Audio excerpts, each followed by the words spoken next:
10,000 กีบมีสิทธิ์ได้โชคเถิกเอ้าปีใหม่ซื้อแว่นตรงแว่นตาก็ซื้ออยู่แล้ว แน่น เนาะแต่ว่าซื้อแล้วบัดหลังจากลิ้นปีใหม่มาพัดได้ลดพร้อมนี่มันก็ดี แน่น เออนั่นแหละเนาะซื้อสินค้าจากพวกเขาเริ่มต้นจาก 10,000 กีบ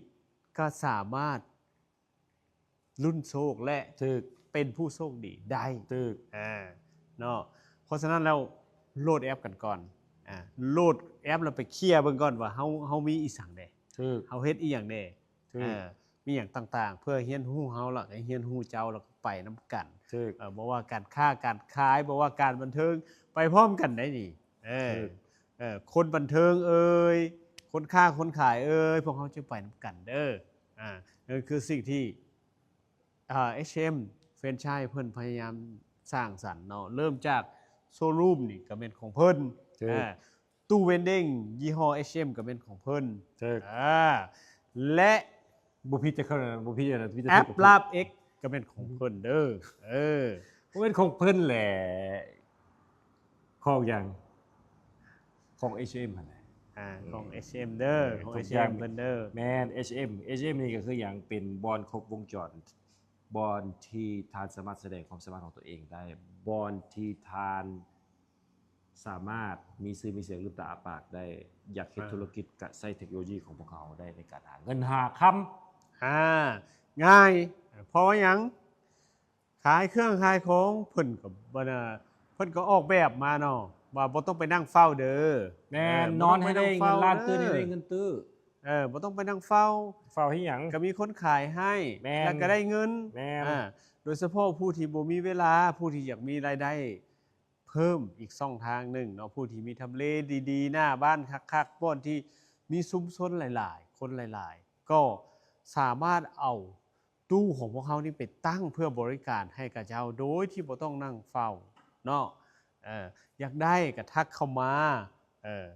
หาพวกเขาจะจัดให้ความสะดวกเนาะอยากขายเครื่องในระบบแอปลาบเขาก็จัดมาแม่นเขาจัดให้แม่นบ่ต้องห่วงให้ชีวิตให้ง่ายขึ้นเนาะมากแล้วก็เป็นใช้เทคโนโลยีเข้าไปเนาะถ้าท่านบ่มักท่านก็ไปนั่งหลังคดหลังคอ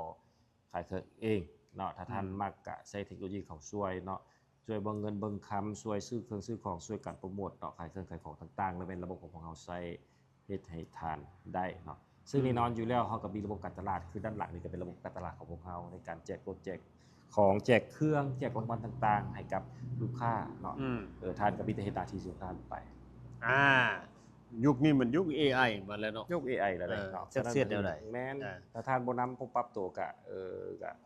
บ่ฮู้เนาะว่าจะเป็นอันนี้เป็นพวกเขาเป็นผู้ที่ว่าพยายามดังทั้งลากทั้งจึงทั้งดึงท่านไปสิไปบ่ไปนํกันนะชวนท่านไปนํกันนะสิไปบ่ตัดสินใจได้ทานเลยบ่ไปก็อยู่หั่นก็บ่เพราะว่าเขาจะสังเกตก่อนเขาสังเกตง่ายๆเด้อท่านเด้อสมัยกี้เขาอยากได้หยังก็ต้องไปห้างต้องได้เอาเงินสดไปซื้อแต่ตอนนี้นี่มันก็มาหาเฮาแม่นอยู่เฮือนบางเทื่อนอนอยู่ก็ปิ้งมาหลอนเฮาแม่นนำเสนออยากได้เลยดิแม่นอยากได้ก็ต้องได้ซื้อแม่นเพราะฉะนั้นแล้ว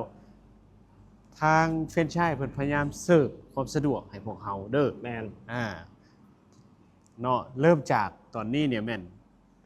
ตู้เฮานี่แหละเนาะแม่นตู้เฮานี่แหละตู้ขายเครื่องออโต้นี่ตู้ขายเครื่องออโต้นี่มันก็ขายได้หลายอย่างเด้แม่นบ่ได้แม่นแต่ขายแต่น้ำกันอย่างได้ขายมีขายยางขายหมูขายเป็ดขายไก่ขายนมขายน้ำขายสำหรับติเพิกถ้าอยากขายหยังคือจินตนาการมาแทมนี่มันบ่เป็นพิษเป็นภัยท่านบ่เน่าบ่เหม็นท่านบ่เสียบ่หาย